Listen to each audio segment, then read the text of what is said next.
आज Doubtnut app download करें। Doubtnut पर अपने सभी गणित, रसायन विज्ञान, भौतिक विज्ञान और जीव विज्ञान के डाउट्स का करो सफाया। बस प्रश्न की फोटो खींचो, एक ही प्रश्न को क्रॉप करो और तुरंत वीडियो सोल्यूशन पाओ। अभी डाउनलोड करें। फ्रेंड्स, क्वेश्चन दिया है कि निम्न यौगिकों का उचित वर्गीकरण कीजिए। पहला एन ब्यूटेन, दूसरा बेंजीन, तीसरा साइक्लोब्यूटेन, चौथा एसिटिलीन, पांचवा नेफ्थलीन और छठा प्रोपाइलीन। तो फ्रेंड्स, जब हम इस क्वेश्चन को सॉल्व करेंगे तो इस क्वेश्चन को सॉल्व करने का अप्रोच हमारा ये रहेगा कि हम ये देखेंगे कि कौन सा तो हमारा एलिसाइक्लिक है और कौन सा एरोमेटिक है, कौन सा संतृप्त है और कौन सा असंतृप्त है। तो सबसे पहले जब हम एन ब्यूटेन की बात करते हैं तो एन ब्यूटेन हमारा इस तरीके से होता है CH3 CH2 CH2 CH3।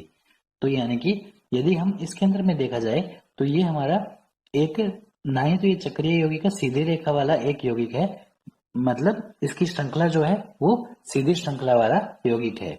तो ऐसे यौगिकों को हम ये कहते हैं विवर्त संतृप्त यौगिक, संतृप्त हाइड्रोकार्बन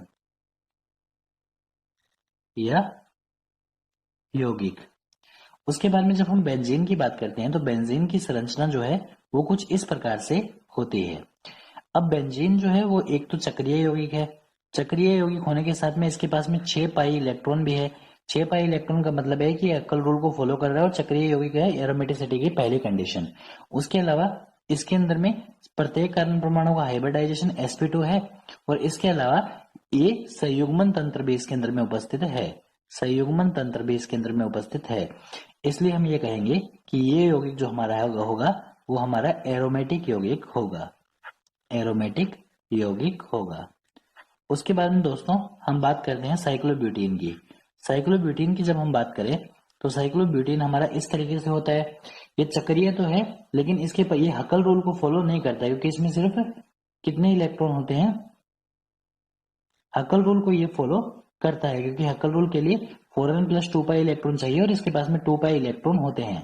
लेकिन इसके प्रत्येक कार्बन परमाणु का हाइब्रिडाइजेशन ना ही तो sp2 होता है और ना ही इसके अंदर में संयुग्मन तंत्र उपस्थित होता है। इसलिए वे यौगिक जो चक्रीय होते हैं और एरोमेटिक नहीं होते, ऐसे यौगिकों को हम एलिसाइक्लिक यौगिक कहते हैं, एलिसाइक्लिक यौगिक कहते हैं। उसके बाद में हम बात करते हैं एसिटिलीन की। एसिटिलीन हमारा होता है CH ट्रिपल बॉन्ड CH। तो जो acetylene CH triple bond CH होता है इसके अंदर में हमारा क्या है, ये एक विवर्त श्रृंखला वाला यौगिक है, लेकिन क्या है, ट्रिपल बॉन्ड की उपस्थिति की वजह से असंतृप्त है, असंतृप्त हाइड्रोकार्बन है, असंतृप्त हाइड्रोकार्बन है। उसके बाद में दोस्तों हम बात करते हैं नेफ्थलीन की। तो नेफ्थलीन की जब हम बात करेंगे तो नेफ्थलीन हमारा इस तरीके का एक यौगिक होता है, 1 2 3 4 5। इसके अंदर में 10 पाई इलेक्ट्रॉन है। तो यदि हम 4n के अंदर में n की वैल्यू 2 रखेंगे तो 10 पाई इलेक्ट्रॉन आता है, यानी कि ये हकल रूल को क्या करता है, फॉलो करता है। उसके अलावा ये चक्रीय यौगिक तो है ही है। इसके अलावा हम देखेंगे double bond single bond, double bond single bond, और यहां पर देखेंगे double bond single bond, double bond single bond, double bond single bond, double bond. तो यानी कि इसके अंदर में सारे के सारे जो है वो क्या है, कार्बन जो है वो संयुग्मित तंत्र भी उपस्थित है और सारे के सारे जो कार्बन है वो हमारे 3 सिग्मा और 1 पाई बंध का निर्माण कर रहे हैं। इसलिए हम ये कहेंगे कि ये हमारा क्या है, एरोमेटिक यौगिक है, एरोमेटिक यौगिक है, क्योंकि ये हकल रूल को फॉलो भी करता है। उसके बाद में दोस्तों हम बात करेंगे प्रोपाइलीन की। जब हम प्रोपाइलीन की बात करेंगे तो प्रोपाइलीन के अंदर में क्या होता है, प्रोपाइलीन के अंदर में हमारा ये होता है कि ये हमारा CH3 C triple bond CH, इसको हम क्या कहेंगे, प्रोपाइलीन कहते हैं। प्रोपाइलीन के अंदर में ये हमारा एक असंतृप्त श्रृंखला वाला यौगिक है, असंतृप्त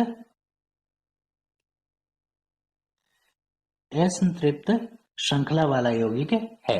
जिसके अंदर में असंतृप्त श्रृंखला वाला यौगिक होता है वो हम कहेंगे असंतृप्त, और ये विवर्त श्रृंखला वाला यौगिक विवर्त असंतृप्त हाइड्रोकार्बन या यौगिक। और फ्रेंड्स, यही हमारे इस क्वेश्चन का आंसर है। Thank you. कक्षा 6 से 12वीं से लेकर नीट, IIT, JEE वो एडवांस के लेवल तक 1 करोड़ से ज्यादा छात्रों का भरोसा। आज ही डाउनलोड करें डाउटनेट ऐप या व्हाट्सएप करें अपने सारे डाउट्स 8400 400 400 पर।